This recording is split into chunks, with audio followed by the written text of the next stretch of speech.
Bonjour à tous et Chanukah Sameach. Aujourd'hui, nous sommes Rosh Chodesh Tevet. Nous sommes la sixième bougie de Chanukah et nous célébrons le nouveau mois de Tevet.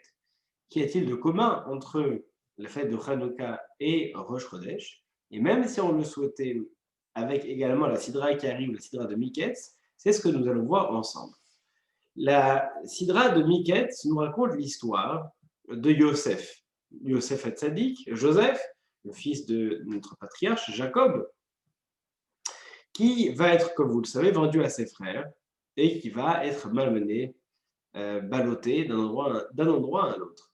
Yosef va être ensuite au service d'un Potiphar qui, plus tard, va le jeter en prison. Et dans la Sidra de Miketz, eh bien, nous sommes précisément à ce moment-là, au moment où Yosef est en prison pendant 2 ans. Pendant 2 ans, il est isolé,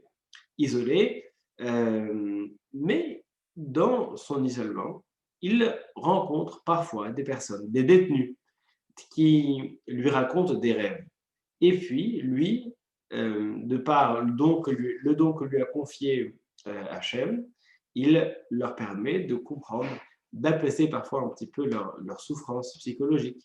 Leur permet de dénouer ses rêves et leurs rêves.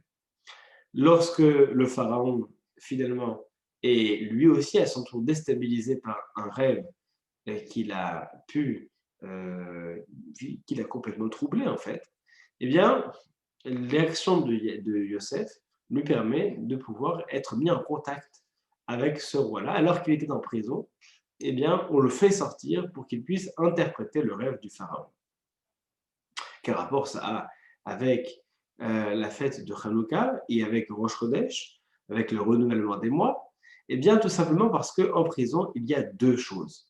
Lorsqu'on est en prison, il y a deux risques. D'abord, l'isolement, le risque de sombrer, le risque donc de sombrer dans l'isolement et dans l'obscurité. Et d'autre part, c'est également la disparition de la notion de temps. S'il y a une chose qui est terrible en prison, c'est le fait de perdre le compte des jours. C'est pour ça que vous avez des détenus, lorsqu'on leur empêche d'avoir accès à la notion du temps, aux jours, qui vont essayer eux-mêmes de reformer une forme de calendrier au sein de leur cellule, pour savoir où est-ce qu'ils en sont. C'est important de pouvoir se repérer dans le temps. Et l'emprisonnement, l'isolement, eh bien, nous empêche de faire cela. Isoler une personne, l'empêcher de réfléchir, l'empêcher d'entrer en contact avec d'autres personnes, c'est une forme d'obscurantisme. Et la fête de Hanouka représente parfaitement cet obscurantisme, c'est-à-dire cette volonté d'empêcher les personnes de réfléchir. En l'occurrence, ce qu'on essaye d'empêcher de réfléchir, ce sont les Bnei Israël, nos ancêtres en Israël, que les Grecs ont envahi et auxquels ils essaient d'imposer l'hellénisme, et donc un modèle de pensée grec, une philosophie grecque qui, du reste, fait beaucoup d'émules au sein du peuple d'Israël. Eh bien, la fête de Rosh Chodesh, c'est précisément ce qui va nous permettre, au contraire, d'être attachés au temps. Alors, le peuple juif a effectivement un rapport très particulier au temps, puisque d'une part, on a l'impression qu'il le combat pour ne pas être défini par lui, mais d'autre part, c'est justement parce que il se permet, lui, de le définir, c'est-à-dire de le fixer, de le choisir. C'est c'est le cadeau qu'Akadosh Baruch Hu donnera au peuple d'Israël en Égypte. HaChodesh hazeh lachem. Ce mois-là est pour vous, le début des mois. Pour vous, c'est-à-dire qu'il vous appartient de fixer le temps. Comment peut-on fixer le temps? Bien littéralement, nos ancêtres allaient voir dans la nuit, voir si la nouvelle lune était apparue. Et si elle était apparue, eh bien, c'est eux qui fixaient qu'aujourd'hui, c'est le nouveau mois, ou alors demain est le nouveau mois. Cette loi qui paraît un peu particulière, enfin, c'est une loi qui paraît étrange, dans laquelle il serait un petit peu présomptueux de pouvoir penser avoir l'ascendant sur le temps, était pourtant très importante. Et les Grecs l'avaient bien compris, puisque parmi les lois qui ont été interdites de respecter, donc par les Grecs aux Juifs, les Juifs n'avaient pas le droit de respecter également la célébration du nouveau mois. Parce que les Grecs ont réfléchi ainsi.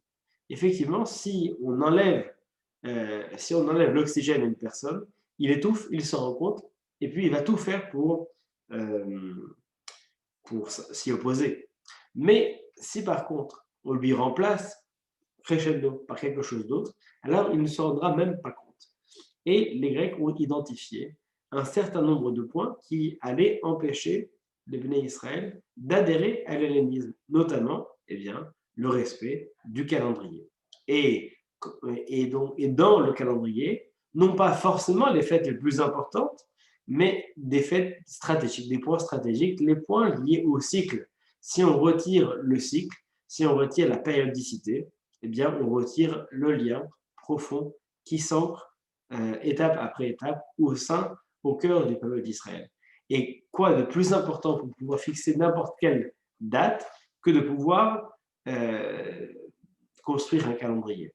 Eh bien, les Grecs ont interdit la célébration du Rosh Chodesh, ce qui rend évidemment plus difficile la célébration de toutes les autres fêtes. Voilà un lien transhistorique qui existe entre le jour que nous célébrons aujourd'hui, Rosh Chodesh Tevet. De manière générale, autour de ce Rosh Chodesh, la fête de Hanouka, qui célèbre la victoire, le sursaut de conscience des Juifs malgré les tentatives hellénistiques. Et enfin, la Sidra de Miketz, dans laquelle Yosef Hatzadik arrive malgré tout à ne pas se laisser happer par l'obscurité de la prison et arrive malgré tout à se rattacher eh bien, à son calendrier, ou plutôt à son horloge de Ben Israël qui existe en lui, continue à garder espoir et va ainsi marquer non seulement l'Égypte en son temps, mais le peuple d'Israël pour toutes les générations suivantes.